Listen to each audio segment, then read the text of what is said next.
Welcome to another edition of Comic Book Flashback. I'm Marla Cross 316, and we are looking at The Amazing Spider-Man, issue number 62. This issue came out in July of 1968, and as you look on the cover today, we have Spider-Man going up against Medusa. Now, this isn't Medusa's first appearance. Medusa made her first appearance in Fantastic Four, issue number 36. But we are going to look at a pretty cool story today as we see Spider-Man pretty much goes up against Medusa. This is the first meeting that Spider-Man and Medusa come across each other. Spider-Man has not met Medusa, so Spider-Man is going to meet Medusa for the first time here. And so let's go ahead and get started with this story today. Go ahead and give this video a like and also subscribe if you have not. And let's go ahead and get started.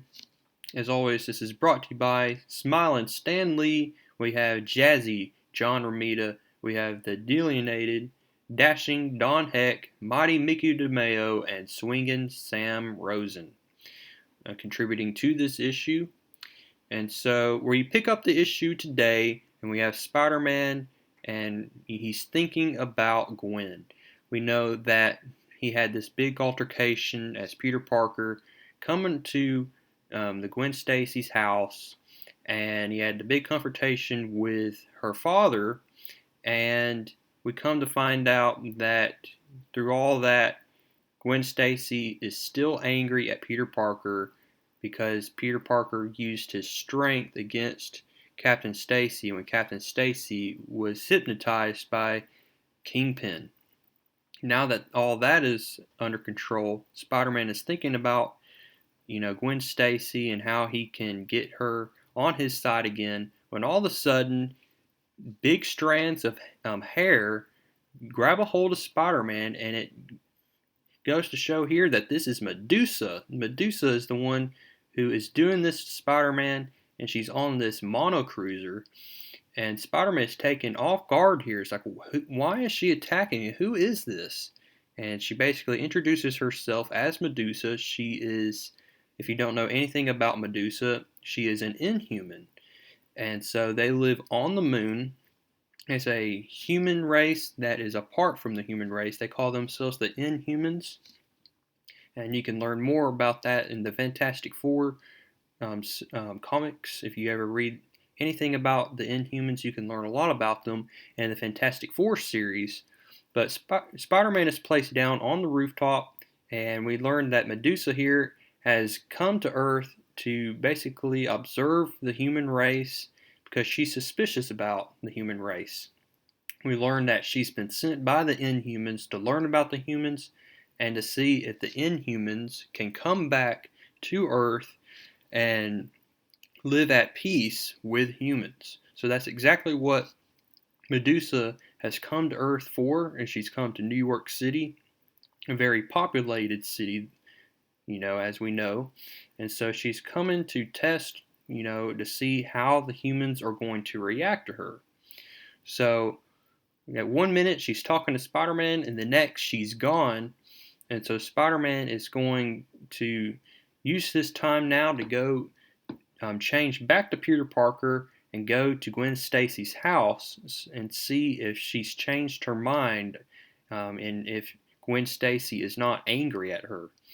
Now we also are introduced to two new, other characters here. We have Mr. Bliss and Wilberforce. Mr. Bliss is in control of this heavenly hairspray company, and he comes across Medusa as she's flying away on her mono cruiser, and he tells Wilberforce that she would be the perfect person for the ads in his hairspray commercials. And so he wants Medusa because he thinks she would make him lots of money. And we learn that he really wants a lot of money, as in $1 million.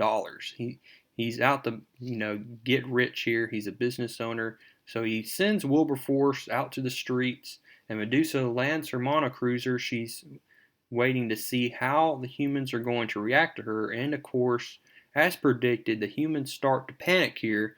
We have someone faint on the street. We have a little boy. He's about to trip when all of a sudden Medusa uses her hair to save the boy, and puts the boy into the hands of this police officer the humans start to realize that Medusa is not a threat.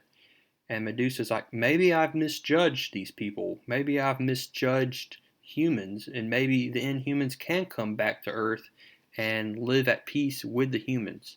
And here we see Wilberforce. He taps the shoulder of Medusa, and he offers her a deal. Medusa says she's not out to look for money, but she is interested in this offer.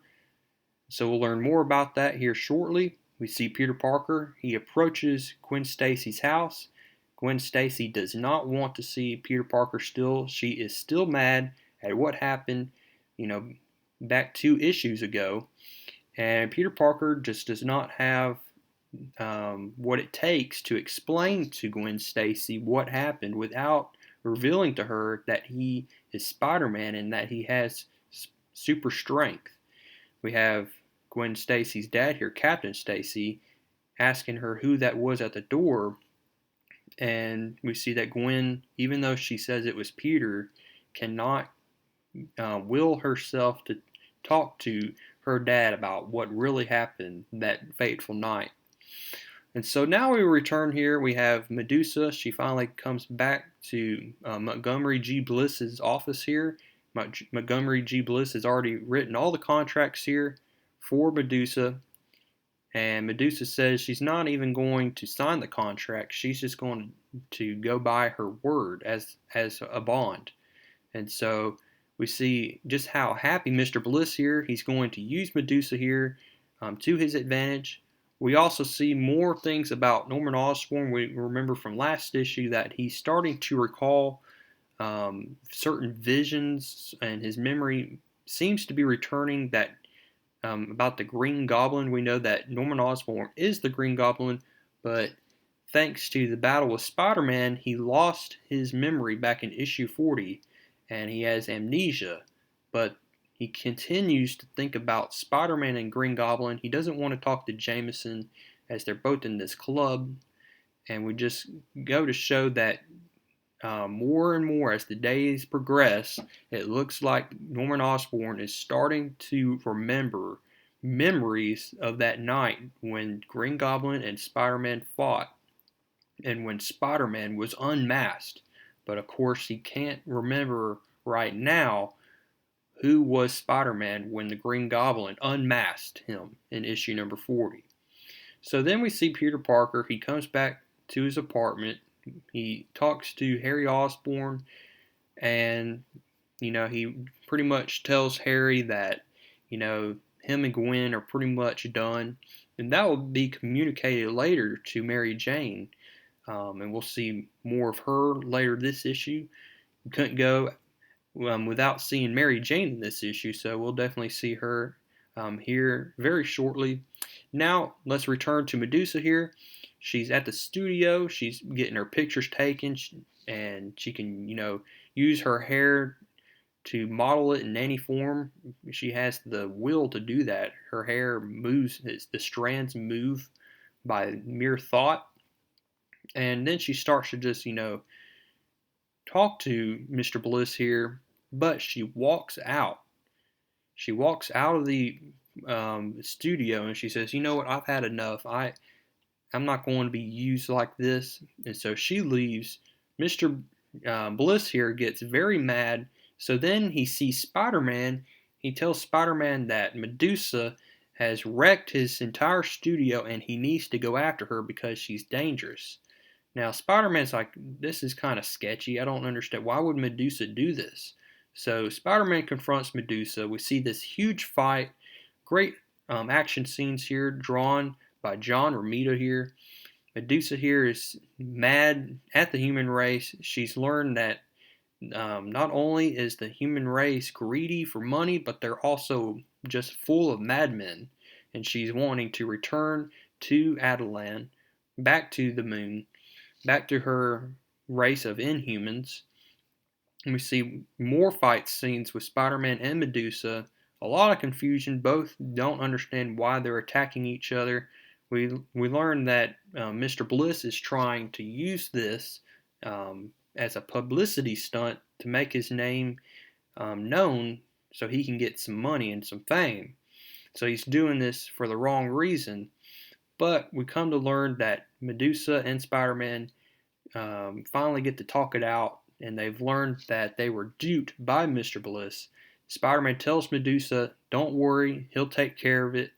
And we learn right here that Wilberforce has taken Mr. Bliss's job, as Mr. Bliss has been fired from his own company, and that Spider-Man pretty much told the police that Medusa was going crazy.